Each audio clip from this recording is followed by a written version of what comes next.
Welcome to the Genius Factory. Enjoy the video.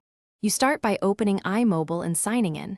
Make sure 2FA complete so secure features unlock. Once logged in, tap the menu or home shortcut that shows payments or scan. This begins the QR flow.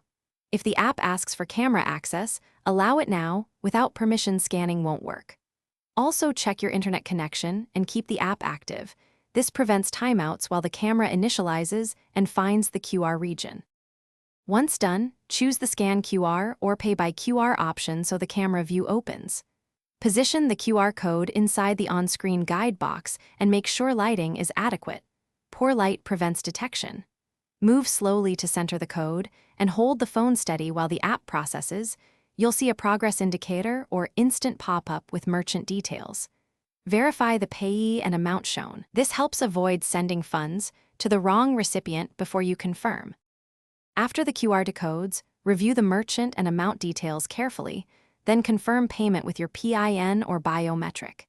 If the app can't detect the code, make sure the lens is clean, add light, and keep the code flat. Sometimes moving a few inches back helps. If scanning still fails, use the manual QR code entry or screenshot option in Imobile.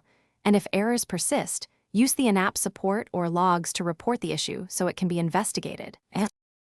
Thanks for watching. If you found this helpful, don't forget to like and subscribe.